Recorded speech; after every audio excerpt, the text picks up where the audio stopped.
and please raise your right hand. Do you solemnly swear that the testimony and the evidence you shall give to the court and the jury in the matter now pending between the Commonwealth and the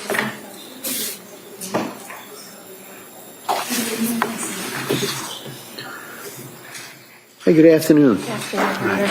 I'm going to ask you if you could keep your voice up and speak into that microphone. Okay? Thank you. I'm just going to say the same thing, so make sure that all the jurors way down here even can hear you, okay? Okay. Tell us your name. It's Margaret Hamp, And what town do you live in? Stoneham. And what do you do for work? I'm a labor and delivery nurse Where? at Mass General. And how long have you been working as a labor and delivery nurse? I started on our labor and delivery unit in 2012. Okay, so about, what, 24 years? No. I started for the obstetrics department in 2006. Okay, so 20 years you've been working for Mass General between obstetrics and labor and delivery, right? Correct. Do you know Lindsay? I do. How do you know her? I was working on the labor floor when Lindsay first started with us. So this would be the labor and delivery floor, and she started as a nurse, correct? Correct. Who had already been working there? Correct. And she was about, what, 24 years old? Roughly. And came in as a young woman as a nurse, correct? Correct. Can you tell us, to your observation, let me ask you this, how many years did you work with her?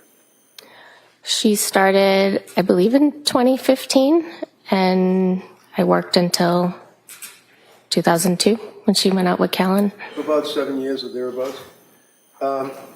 Did you know that she had a child, Cora? Yes. And did you know that she had a child, Dawson? Yes. And ultimately that she had a child, a baby that was born very, very recently, Callan? Mm-hmm. In the years that you were working with her, were you able to observe, I mean, did she like being a nurse? Did she want to work, or was she a good nurse? What's your opinion? Lindsay loved being a nurse. She was really good at being a nurse. She was compassionate. She was kind. She was a patient advocate. She was the type of nurse that you wanted taking care of you or your loved one when you walked onto our unit.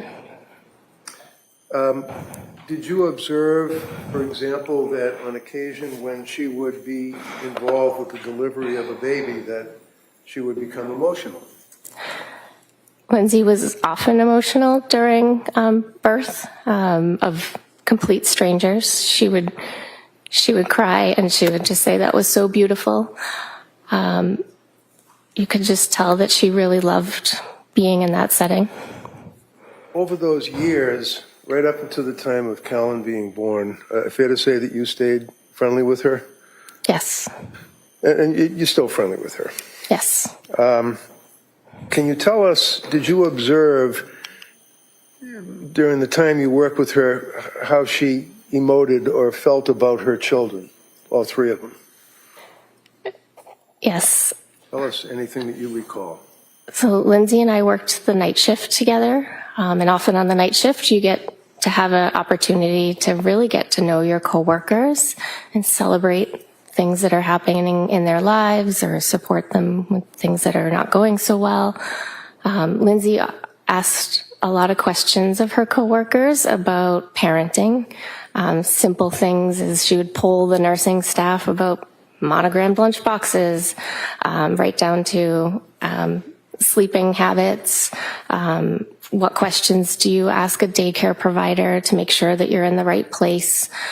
She was often asking her coworkers childcare, parenting tips. When she had Callan, after Callan was born in the late spring of 22, did you see her after the birth of Callan? I did not see her after the birth of Callan. Were you aware that she had taken a leave of absence from Mass General? Yes. Did you stay in touch with her by phone or text? I briefly kept in touch through text. After Callan was born, I reached out to her and I asked her for her address and how she was doing so I could send her a gift. And then a few months later, she circled back to me to thank me for the gift that I had sent her. Do you recall an incident on one occasion where she was looking or monitoring one of the children and the child was crying and you observed what happened after that? Yes.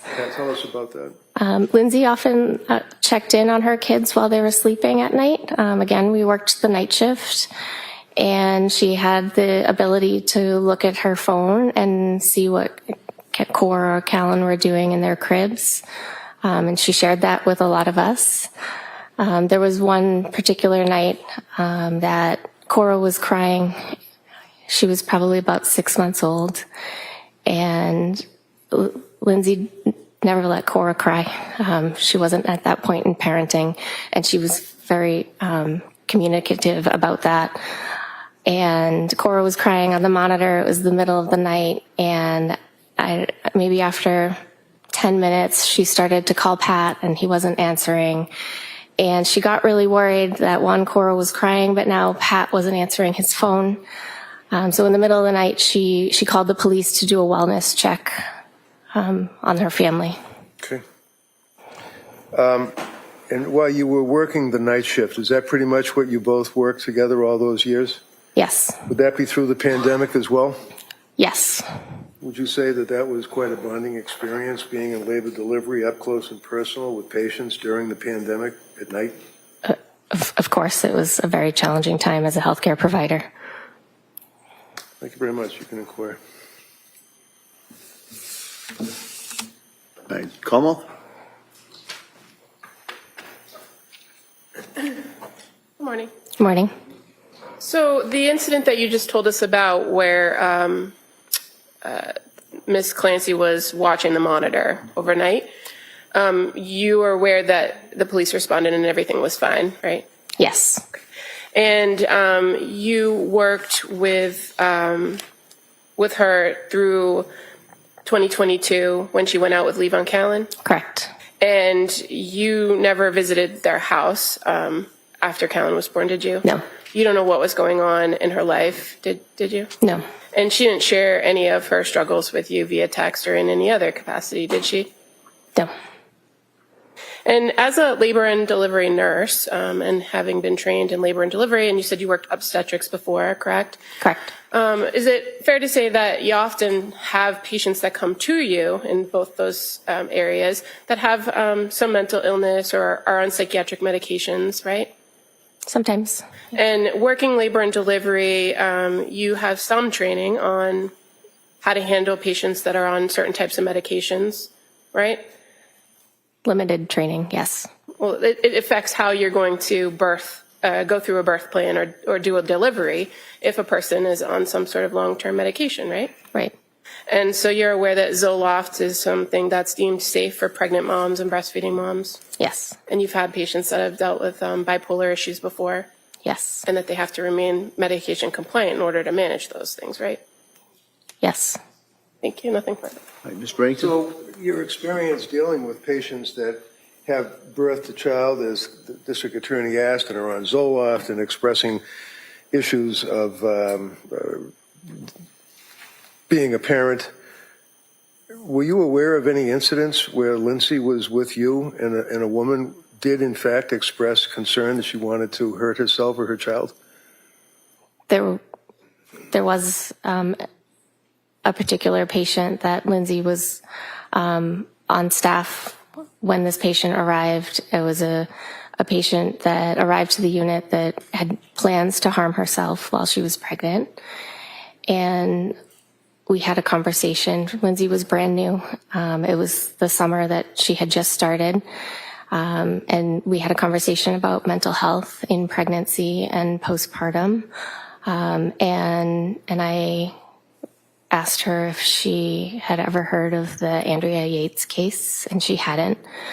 And I explained that to her, and she cried. And she said, "How could a mother hurt her children?" Thank you. All set. Thank you. Commonwealth?